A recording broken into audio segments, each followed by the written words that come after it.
Cette émission vous est présentée avec vidéo description. Chaque année, on rapporte une centaine de meurtres au Québec. Certains sont commis par des gens au-dessus de tout soupçon. Leurs proches n'ont rien vu venir et ils n'arrivent pas à y croire. Qui meurt pour des jobs? Les policiers? Les gars à l'armée? Pas une DG de municipalité. Ça se peut pas.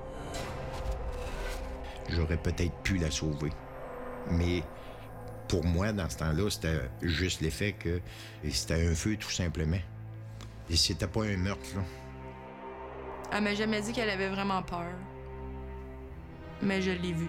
Le soir, tu voyais quand elle était vidée, là, c'est parce qu'elle y avait passé, là, au bureau.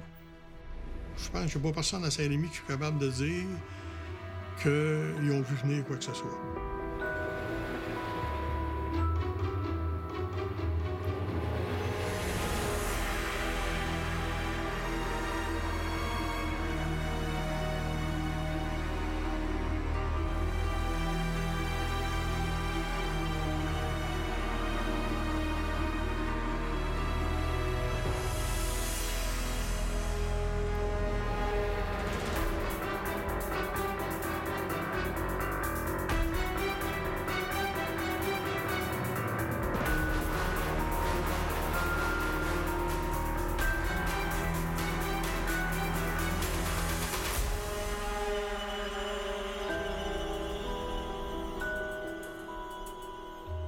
L'après-midi du lundi 14 janvier 2008, tout est calme à Saint-Rémy de Tingwick, une petite agglomération des Bois-Francs près de Victoriaville.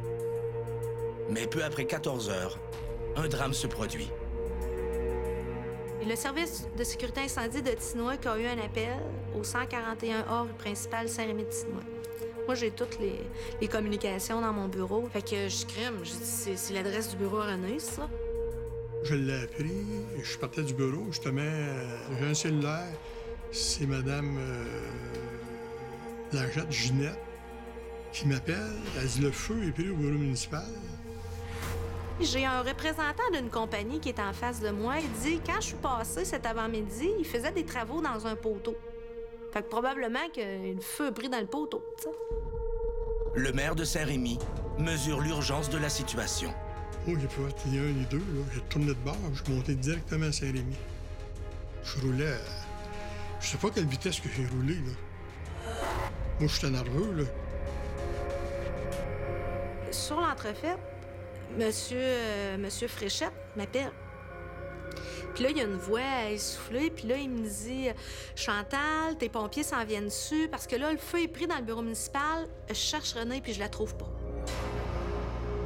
La nouvelle de l'incendie à l'hôtel de ville met tout le monde sur un pied d'alerte.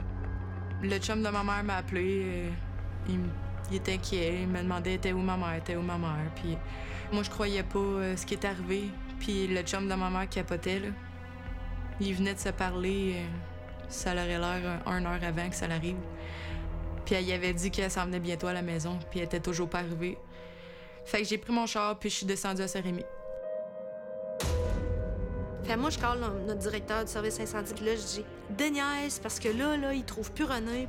Fait que tu te lances, là. » J'ai stationné mon auto, là, sur tout travers dans la cour. La Sûreté du Québec était là. Je me suis dit, si elle est dans le bureau, elle est décédée, ça se peut pas, là. Le fumée noir, ça sortait par les 2 fenêtres, les 3 fenêtres, là. Il va suffoquer dans le fumée, ça se peut pas, là. C'est là que j'ai vu, là, les pompiers. Là, je savais que c'était fini pour elle, là. Puis rendu au bureau, quand j'ai vu son auto, j'ai su que c'était vrai. L'incendie à l'hôtel de ville de Saint-Rémy de Tingwick a bel et bien fait une victime, René Vaudreuil. Mais quel secret se cache derrière ce terrible drame?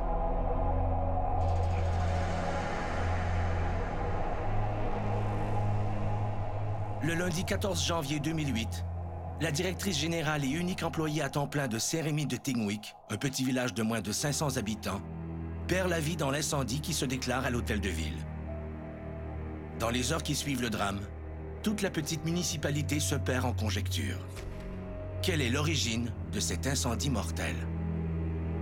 Et moi, dans ma tête, René, c'était toujours sa petite chandelle sur le bord de son bureau. Elle était assez grande, assez costaud. Puis là, je me suis dit, elle a fait une chute de pression, elle est tombée, le feu a pris sur son bureau. puis j'étais comme pompier volontaire. Puis j'ai été le deuxième répondant à aller au bureau. C'est pas moi qui est rentré au bureau pour essayer d'éteindre le feu, puis je m'en suis toujours voulu pour ça. Malgré l'intervention rapide des pompiers, l'incendie a complètement ravagé le bureau municipal où travaillait René Vaudreuil. Les flammes, l'eau et la fumée ont causé des dégâts majeurs au bâtiment. Des experts du bureau régional d'enquête sont dépêchés sur les lieux avec la mission de découvrir l'origine du sinistre. Selon leurs premières observations, le système électrique était en bonne condition. Tout laisse croire que le feu s'est propagé très rapidement, ce qui n'aurait pas laissé le temps à la directrice générale d'atteindre la sortie. La fumée l'a-t-elle fait suffoquer? Cette manière de mourir terrorisait René Vaudreuil depuis l'enfance. René m'avait dit, tu sais, moi, mes parents sont morts asphyxiés, mais je suis convaincue, Chantal, que je vais mourir comme ça. Puis ça m'a toujours resté marqué. Mais d'autres facteurs pourraient expliquer pourquoi le feu s'est propagé aussi rapidement. Les recherches des enquêteurs vont être déterminantes. René Vaudreuil est âgée de 42 ans. Elle est née le 22 octobre 1965 à Victoriaville. René, ses parents sont morts, elle avait 2 ans. Elle a été élevée par sa grand-mère qui l'a très bien élevée. Quand elle a perdu sa grand-mère, c'est de la famille de son père qui en a pris soin par la suite, des gens qu'elle connaissait à peine. C'est une personne qui a eu beaucoup d'épreuves dans sa vie, puis elle les a toujours passées presque toute seule.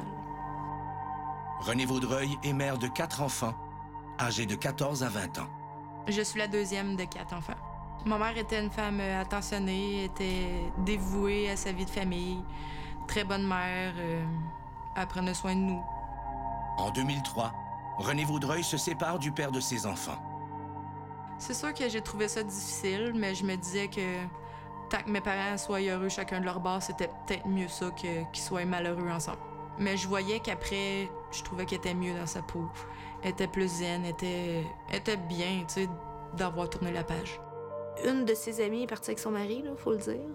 Et puis, après ça, René s'est acheté une maison, commençait à se rétablir, commençait à peut-être plus cruiser, là, revenir à la vie normale. Et bang, inondation, il y avait de la boue partout. Elle a dû recommencer encore une fois. Dans une nouvelle maison, habituer ses enfants. Mais elle avait tellement de force de caractère, cette femme-là. Là. C'était une femme courageuse. En 2008, René Vaudreuil occupe le poste de directrice générale de la municipalité de Saint-Rémy-de-Tingwick depuis quelques années. Quand on l'a engagée, moi, j'étais conseiller municipal. On n'a pas annoncé le poste sur le journal.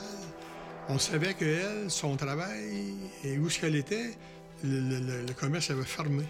On a dit que ça serait une bonne candidate, je pense, pour nous autres. Elle a entendu parler qu'il y avait besoin à Saint-Rémy d'une secrétaire. Puis elle a postulé, puis elle a passé une entrevue, puis elle l'a eu. Elle était contente, c'est sûr, c'était proche de chez eux, puis c'était dans le même comté, fait qu'elle pouvait pas avoir mieux que ça. René Vaudreuil relève avec brio le défi de ses nouvelles fonctions. C'est sûr que quand tu passes de secrétaire comptable à secrétaire trésorière, c'est toute une autre dynamique. C'est sûr qu'elle a appris avec une de ses très bonnes amies qui s'appelait puis qui s'aidait, là. Fait que ça l'a motivée, puis elle a pris goût, puis c'est en travaillant qu'elle a vu qu'elle était vraiment dans son élément. René Vaudreuil et son amie Chantal Ramsey occupent des fonctions semblables dans leurs communautés respectives. On partageait le travail, ce qui faisait que c'était gagnant pour les 2 municipalités. Mais je dois vous dire, quand on se rencontrait, oui, on sait que ça tournait toujours autour des municipalités, là, mais souvent de nos vies, de nos enfants, puis ouais. Elle venait à la maison manger à tous les midis, presque. Les fins de semaine, ça arrivait qu'on allait chez elle, tout ça, puis les enfants, ils étaient proches de moi. René Vaudreuil est très apprécié de toutes les personnes avec qui elle travaille. Sa mort inattendue et brutale crée une puissante onde de choc. Dans les heures qui suivent l'incendie du 14 janvier, les autorités prennent du temps avant de retirer la dépouille des décombres. Quelque chose les intrigue. Il y a des traces d'accélérant, de l'essence, qui ont été retrouvées sur les lieux, sur le linge aussi de Mme Vaudreuil. Les enquêteurs commencent à remettre en question l'hypothèse d'un incendie accidentel. Le décès de René Vaudreuil devient suspect. Le service des homicides est appelé en renfort. Quand on est arrivé, nous, sur place, on rencontre les enquêteurs qui étaient déjà présents et ces enquêteurs-là nous ciblent un témoin visuel. Pierre Blanchette, un des pompiers volontaires qui est également inspecteur municipal, réside en face de l'hôtel de ville. Il révèle aux enquêteurs avoir vu un homme y entrer quelques minutes avant que l'incendie se déclare. Quelqu'un avait-il intérêt à incendier le bureau municipal de Saint-Rémy de Tingwick? Renée Vaudreuil était-elle personnellement visée?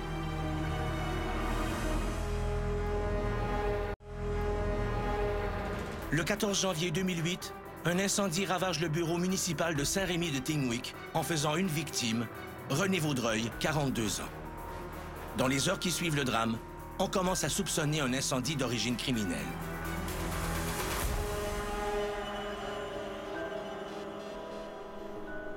Le lendemain du sinistre, une vingtaine d'enquêteurs du service d'identification judiciaire et de l'escouade des crimes contre la personne de la Sûreté du Québec débarquent à Saint-Rémy. Certains fouillent les décombres. D'autres sillonnent les rues du village à la recherche d'informations qui pourraient expliquer la tragédie. Bientôt, ils apprennent que tout n'est pas si paisible dans cette petite communauté des Bois-Francs. Tu sais, c'est un petit village, fait qu'on sait tout qu'est-ce qui se passe dans un petit village. Il semble qu'un conflit perdure depuis longtemps entre les élus municipaux de Saint-Rémy et Robert Godbout, un citoyen de 51 ans. Robert Godbout est né en 1956 à East Angus, dans les cantons de l'Est. Lorsqu'il est encore tout jeune, sa mère quitte le foyer conjugal. Peu de temps après, son père succombe à une tuberculose. Robert Godbout se retrouve alors quasi seul au monde. Quand sa grand-mère a su ça qu'il était pour être placé en foyer d'accueil, elle a demandé au grand-père, « Écoute, on le laissera pas dans une autre famille, on va le chercher. » Donc, à partir de 7 ans, 8 ans, c'est sa grand-mère qui l'a élevé. Elle l'a beaucoup couvé. Débrouillard et entrepreneur, Robert Godbout pratique 36 métiers. Il travaille un moment comme agent immobilier. En 1996, il vient vivre à Saint-Rémy de Tingwick et s'installe comme ferrailleur. Dans le village, il ne passe pas inaperçu. Il dit, je peux-tu démanteler des vieux véhicules, en fin de compte, là? Parce qu'il travaillait, lui, il se disait qu'il travaillait au niveau de l'environnement. C'était bien vouable, son affaire, là. Ah, il dit, j'en ferai juste 5 ou 6, là, puis il dit, je vais toutes les démanteler. Au fur et à mesure, je les envoie au centre de recyclage, là, à Victo. C'est pour ça qu'il est arrivé, là. Il s'est ramassé à un moment donné, il en avait au-dessus de 80 en arrière. Les activités de Robert Godbout dérangent rapidement le voisinage. Les plaintes, c'est pas compliqué. C'était surtout pour sa cour à scrap qu'il y avait chez lui. Il défonçait les tanks à gaz avec une hache. Le gaz coulait à terre. Il coupait avec les torches. Puis le monde avait peur qu'il mette le feu. C'était extrêmement dangereux. Lorsqu'on avait des plaintes de d'autres citoyens, j'étais obligé d'aller agir. Robert Godbout reçoit plusieurs avertissements de la municipalité. Il les ignore systématiquement. Ses relations avec les autorités locales deviennent tendues. Robert Godbout a une énergie à tout casser. Il passe d'un projet à l'autre. En 2002, il fait l'acquisition de l'école du village dans le but d'y reproduire une expérience qu'il a vue ailleurs, y aménager un zoo. 2 ans plus tard, le Godzoo voit le jour. Tout le monde en parlait du zoo, là. Un zoo qui, dans une école, c'est pas toujours qu'on voit ça, là. J'ai été monitrice en loisirs, puis on allait jouer au presbytère, puis le zoo était comme à côté du presbytère. Fait que souvent, les enfants aimaient ça, puis moi aussi, j'aimais ça, aller voir les animaux en arrière. C'était bien plaisant. Le projet en tant que tel de Godzoo était un projet extraordinaire pour une petite municipalité comme ça. Son projet était bon. Ça a amené de l'argent au village. Manifestement, l'initiative de Robert Godbout fascine. Robert, je l'ai connu via Internet. Il faisait beaucoup de publicité pour son zoo via les sites de rencontres. On correspondait sur son zoo, il m'expliquait qu'il y avait des animaux. Fait qu'il m'a intéressé de cette façon-là. Parce qu'il parlait des lamas, il parlait des alpagas. On a beaucoup discuté. Lui, il était clair. Ce qu'il cherchait, c'est quelqu'un pour faire un team. Et ça se donne que je recherchais la même affaire. C'est un gars qui se présentait très bien. Personne qui le connaît pas, là, ça a l'air d'un gentleman, non? Souvent, avec les femmes, il était très charmeur et, tu sais, il disait tout ce que les femmes voulaient entendre, là.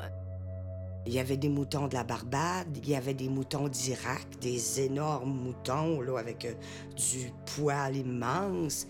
Il y avait des lamas, il y avait des alpacas, il y avait une chèvre de Jérusalem, il y avait un âne.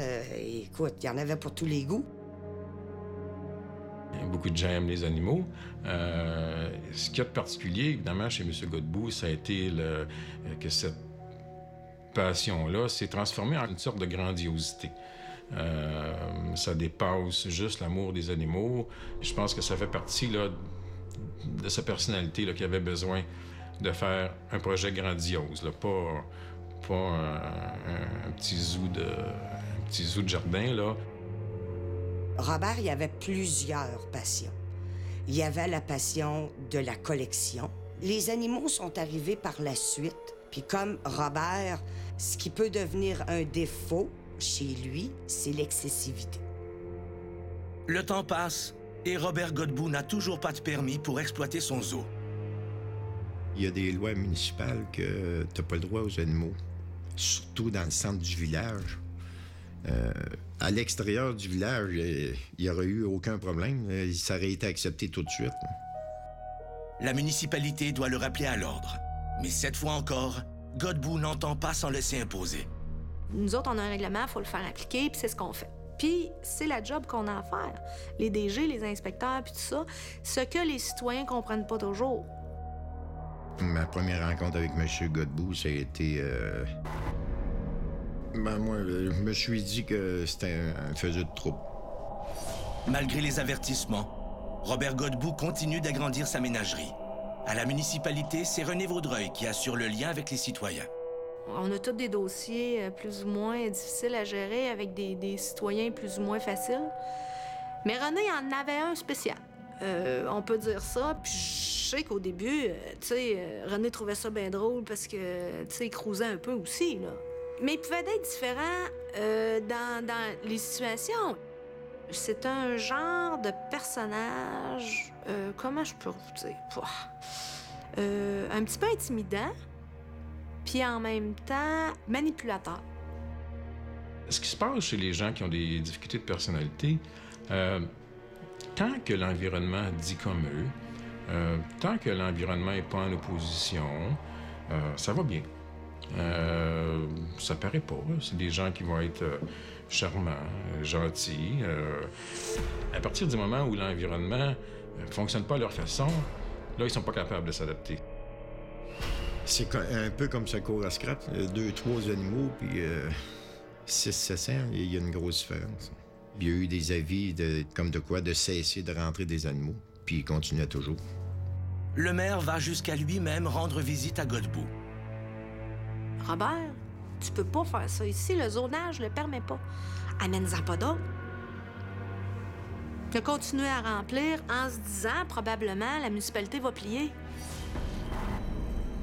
Les enquêteurs dépêchés sur les lieux du sinistre font bientôt d'autres découvertes qui laissent de plus en plus croire que l'incendie de l'hôtel de ville de Saint-Rémy de Tingwick est d'origine criminelle.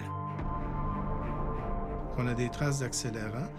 De plus, on a retrouvé un morceau de plastique qui pourrait donner peut-être l'impression d'être un bidon d'essence. Au même moment, les enquêteurs ont la confirmation de l'identité de l'homme que Pierre Blanchette a vu entrer dans l'hôtel de ville quelques minutes avant l'incendie. Il s'agit de nul autre que Robert Godbout. J'étais allongé sur le divan, puis lorsqu'il a entendu le moteur du towing à M. Godbout, je me suis levé. J'ai regardé par la fenêtre du salon. Il est rentré au bureau. Je l'ai vu ressortir.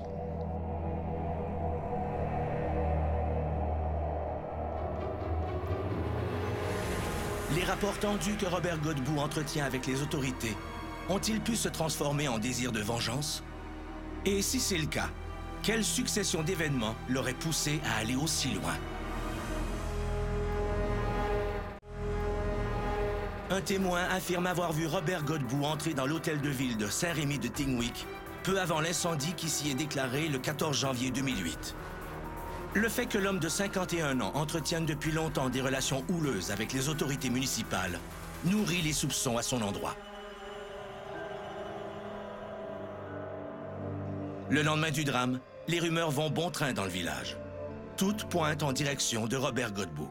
Sa réputation amène les gens à penser que ça peut être lui. Sa réputation le devançait. Ma soeur, puis moi, puis mon père, on est allés au bureau municipal pour voir qu'est-ce qui se passe. Lui, il faisait ses affaires, puis il m'a regardé, puis il me fait de salut avec un grand sourire. Moi, j'étais assommée. Je savais plus quoi penser. L'attitude détendue de Godbout, malgré les rumeurs qui circulent sur son compte, en déroute plus d'un. C'est qu'il n'a pas de raison d'être inquiet. Il a un alibi qu'il croit inattaquable. Lors de notre enquête, on s'est aperçu que M. Godbout avait été faire un retrait dans une caisse populaire sur la rue Notre-Dame-Ouest à Victoriaville. Un retrait qui a été fait là, vers 14h30. Donc, au moment de l'incendie, Robert Godbout se trouvait à quelques 50 km du village de Saint-Rémy. Aurait-on tiré des conclusions hâtives?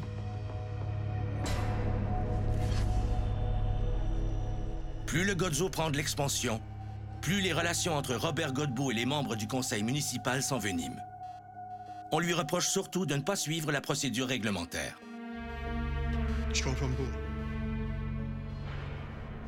C'est tout le temps des promesses, là. Oui, je vais le faire. Puis de fil en aiguille, là, il se passe pas rien, là.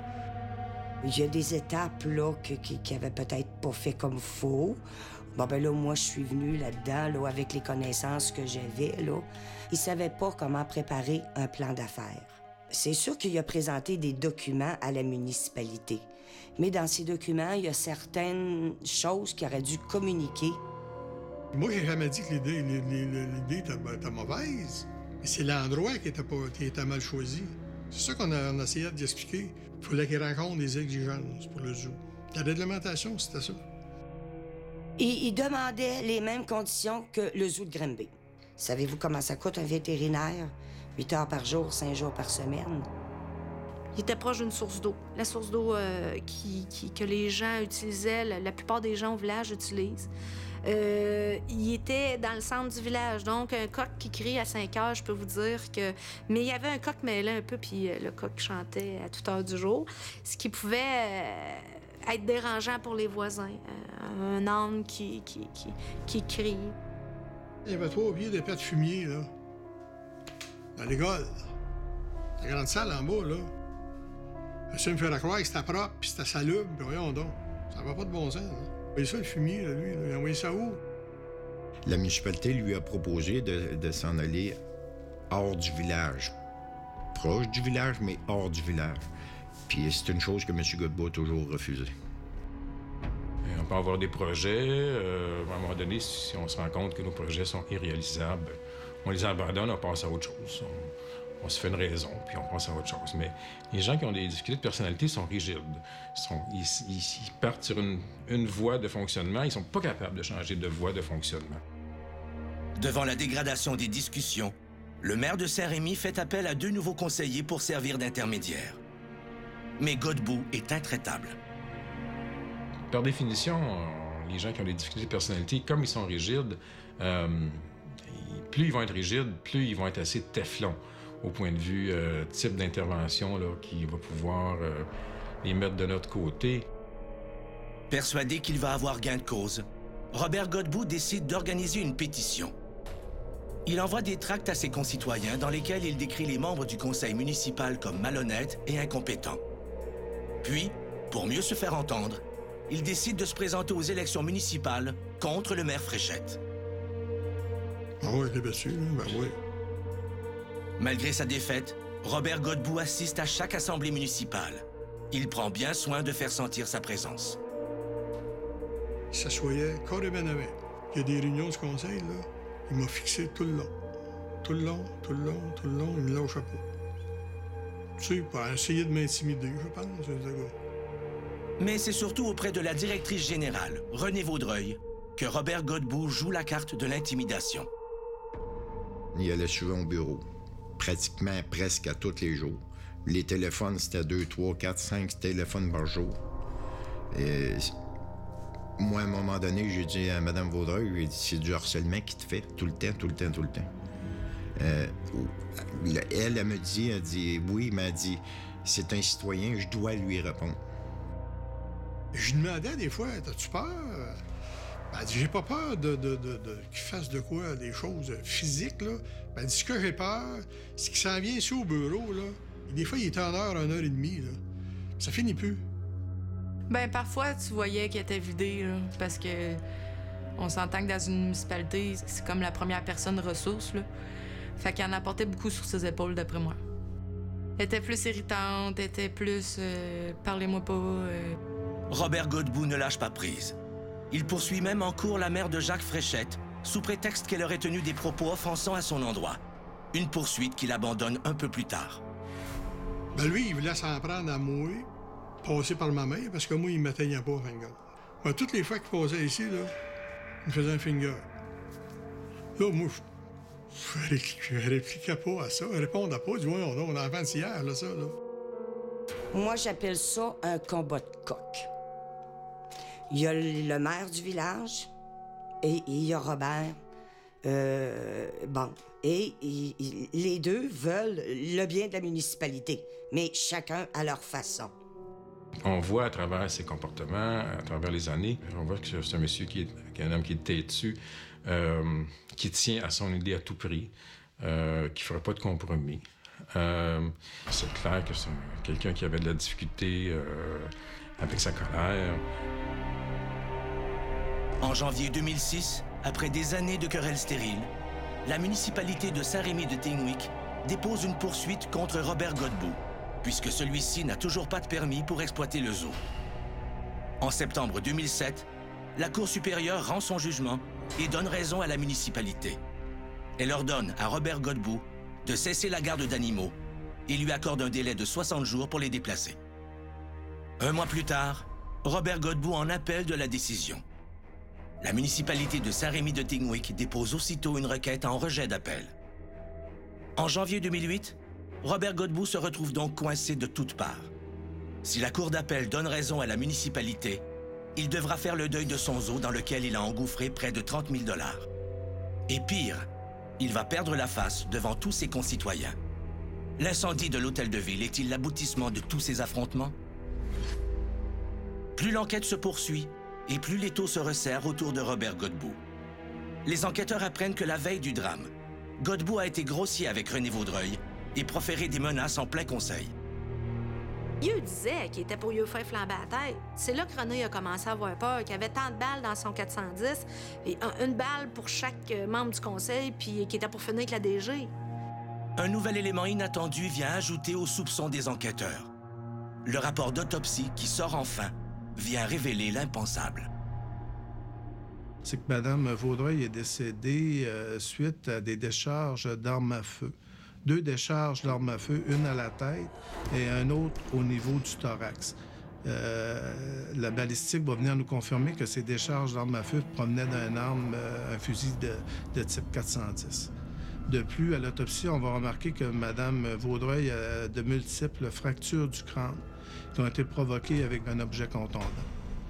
Et on va remarquer aussi à l'autopsie la présence de suie dans la trachée de Mme Vaudreuil, ce qui laisse indiquer que Mme Vaudreuil respirait encore lorsque l'incendie a été allumé. Les menaces de mort proférées par Robert Godbout l'ont-elles finalement amené à donner libre cours à sa colère?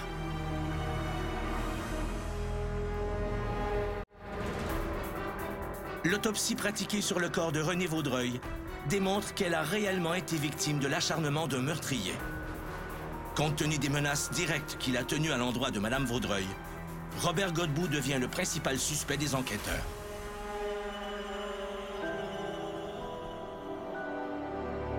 Tard dans la soirée du 15 janvier 2008, des policiers du SWAT vont le cueillir à son domicile.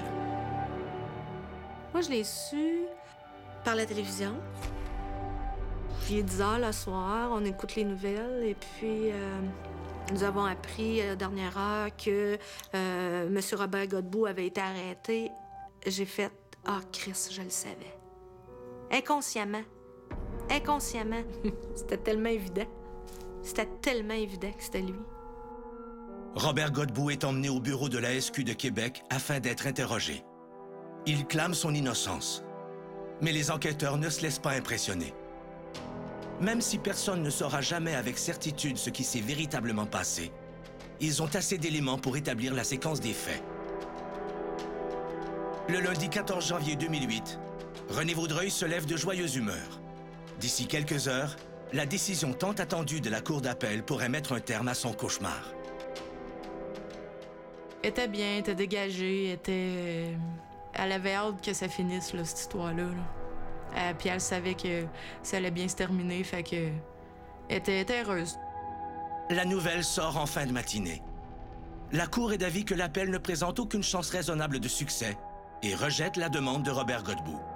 Elle m'a appelé sur le cellulaire de la municipalité pour me dire « Pierre, on a gagné, Godbout, oublie ça, ça a été refusé. » Robert Godbout a lui aussi appris la décision de la Cour. Il communique immédiatement avec Odette Miller.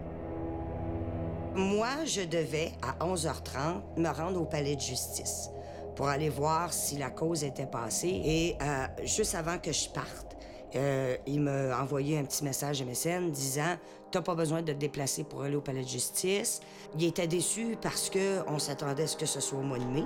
Il fallait envisager un déménagement d'animaux l'hiver. Robert Godbout est hors de lui.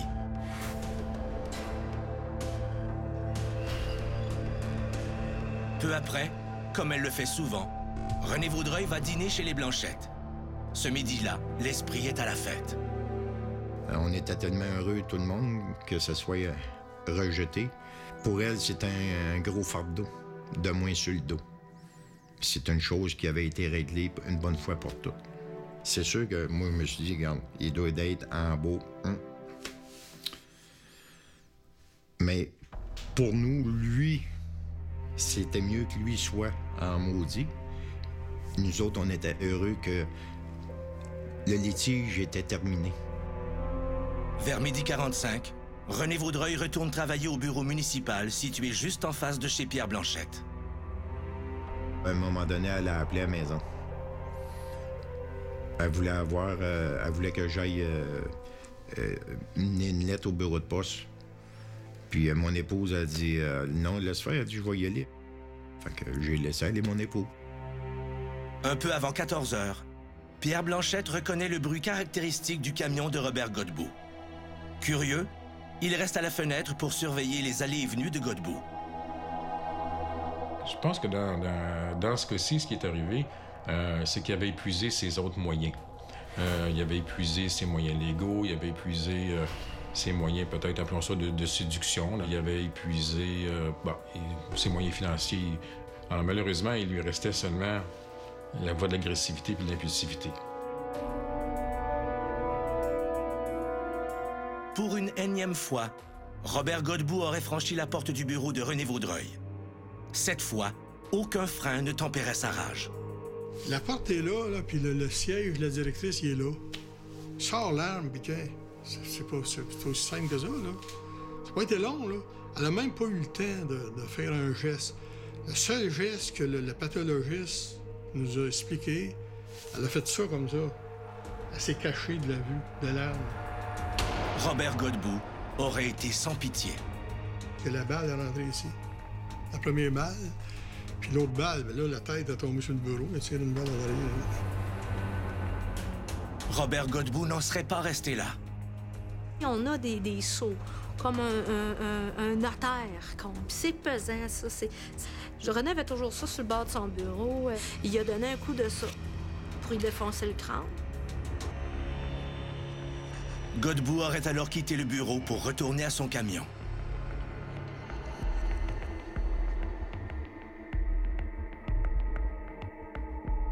Il en aurait sorti un bidon d'essence en tentant probablement de le camoufler.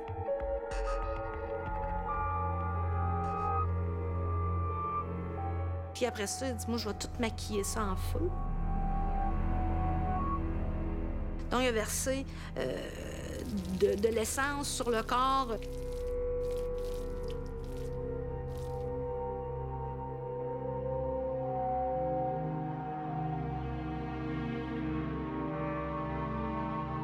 Et là, il a mis le feu.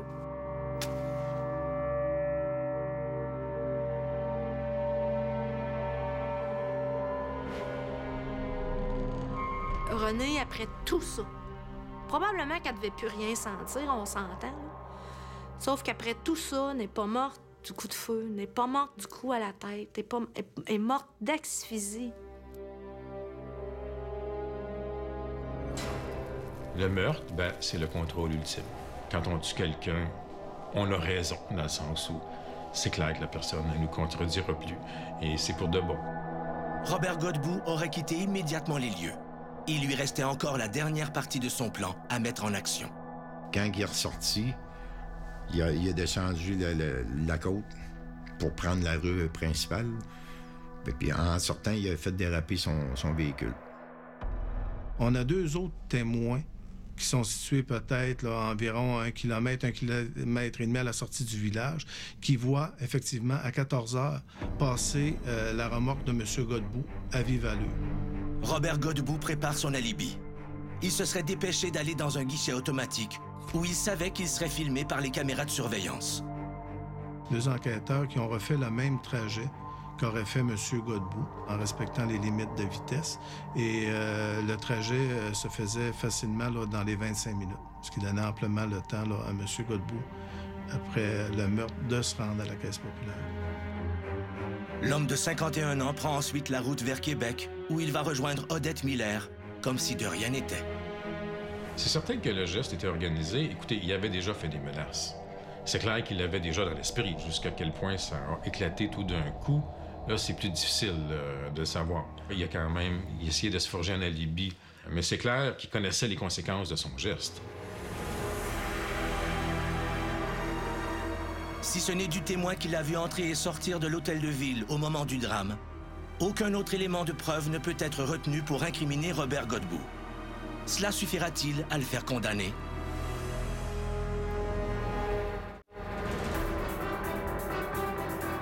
Furieux que la cour d'appel le force à se débarrasser de ses animaux, Robert Godbout se serait vengé en assassinant Renée Vaudreuil, la directrice générale de la municipalité de Saint-Rémy de Tingwick. La violence du geste suscite tristesse et colère chez les proches de Renée, comme dans l'ensemble de la communauté. Au début, c'était vraiment... c'était dur. J'ai pas pu poursuivre mon cours. Il me restait 4 jours de stage, puis je suis pas allée. Je pouvais pas. Quand tu perds ta mère à 18 ans, c'est pas le fun, là. La façon tragique, j'en revenais pas. Madame Vaudreuil, c'était une femme qui était bien aimée de tout le monde. Et ça l'a bouleversé la municipalité complète. Elle a 2 petits-enfants maintenant. Elle ne pourra jamais avoir la chance de les prendre et de les connaître. Ça vient me chercher. Je peux pas croire que ma chum ait perdu la vie pour un règlement de zonage. Moi, je suis arrêté au bureau. Je suis convaincu que je sortais pas de là vivant. Je suis convaincu de ça parce qu'il me haïssait trop. La famille qui reste, là. Les autres, là, jamais ils vont oublier ça. Puis moi non plus, je n'oublierai jamais ça, là. Tu sais, tu travailles pas 7 ans avec une personne. À un moment donné, tu deviens ami aussi, là. Le samedi 26 janvier 2008, à l'église Saint-Ménard de Warwick, 600 personnes rendent un dernier hommage à Renée Vaudreuil.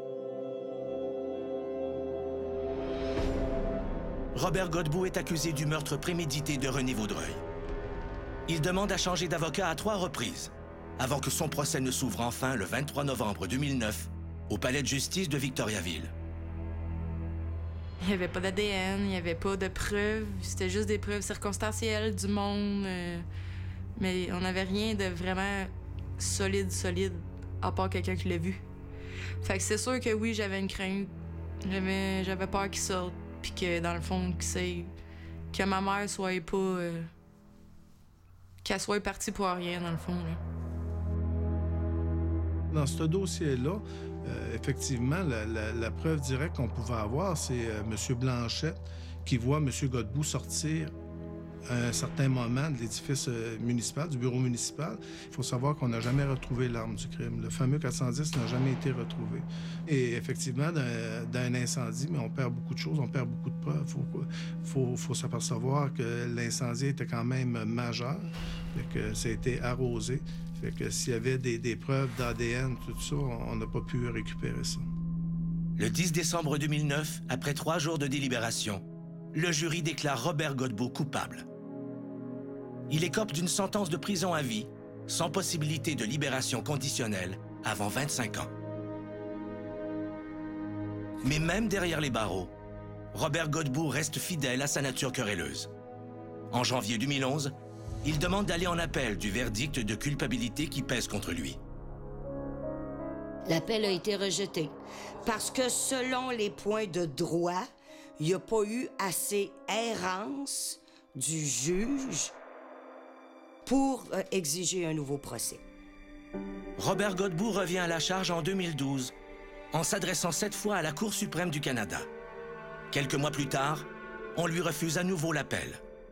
Entre-temps, Godbout poursuit la municipalité de Saint-Rémy à la Cour des petites créances. Il réclame 7 000 $ en dommages pour leur gestion de la vente de ces animaux après le drame. Cette fois encore, sa requête est rejetée. C'est certain que même en prison, ce monsieur-là, il reste le même. Alors, il reste avec la même rigidité, il reste avec les mêmes croyances, avec la même volonté de vouloir avoir raison. Il veut contrôler ce qu'il peut encore contrôler. Mais Robert Godbout n'est pas à l'abri du découragement. Ils lui ont permis de me téléphoner. Je parlais plus à un homme, là. Je parlais à une boule de désespoir, là. Tout ce qu'il y avait de comprimé, là, il y avait, je pense, une 60aine de Tylenol. Il y avait des Celebrex. Il y en avait une 12aine. Il a pris ça et il s'est couché dans son lit. That's it, c'est là que ça finit. Il voulait vraiment mourir. Il a raté son suicide. Peut-être que pour la première fois, il a vu la réalité telle qu'elle était vraiment. C'est quoi une tentative de suicide ou enfin un suicide réussi? C'est vouloir tuer une souffrance. Est-ce que c'est la souffrance de la blessure à l'orgueil? Est-ce que c'est la souffrance de la blessure d'avoir pris conscience de la réalité? C'est difficile à dire. Puis là, comme je dis, un exclut pas l'autre. Mais la détresse de Godbout n'est rien à côté de celle des proches de René Vaudreuil. On en a souffert terriblement, puis ça, jamais qu'il va le comprendre, ça, là, lui-là. Il a détruit une famille entière. J'ai eu des moments plus difficiles. Je buvais, je consommais. Je m'arrangeais pour oublier. Mais je me suis replacée. Ben, j'ai du caractère. Je suis pas facile à vivre des fois, mais je pense que, ouais, je suis un peu comme elle. J'ai perdu mon emploi suite au meurtre qu'il y a eu à Saint-Rémy. J'ai vu un psychologue 1 an et demi de temps. Puis je prends encore des médicaments pour ça, après 4 ans. Plusieurs autres municipalités ont été interpellées par l'issue tragique de ce conflit entre autorités et citoyens. Sous la recommandation de l'Association des directeurs municipaux du Québec, une politique de tolérance zéro a été adoptée et des mesures de sécurité sévères ont été implantées dans plusieurs hôtels de ville. Ça a pris un événement comme ça pour poser des caméras. C'est tout le temps une question de budget, en fin de compte. Hein. Quand tu viens pour installer ça, là, on l'aurait vu là, s'il y avait eu des caméras. Là. On aurait vu ce qui s'est passé à l'intérieur du bureau. Oui, ça paraît bien politiquement. Puis moi, je pense pas que quelqu'un va arriver avec un 410 dans mon bureau puis je vais dire « Oh, je m'excuse, monsieur, on a une politique de tolérance zéro ici. Vous avez pas le droit de tirer sur moi. » Je veux dire, non, là, faut... C'est à l'extrême ce que je vous dis, mais je crois pas que ça va arrêter. Malgré toutes les précautions qu'on puisse prendre, les travailleurs engagés dans le service public seront toujours à la merci de la folie incontrôlable de citoyens querelleurs. Il est regrettable que René Vaudreuil en ait fait les frais. Si un tel drame se préparait dans votre entourage, sauriez-vous le voir venir?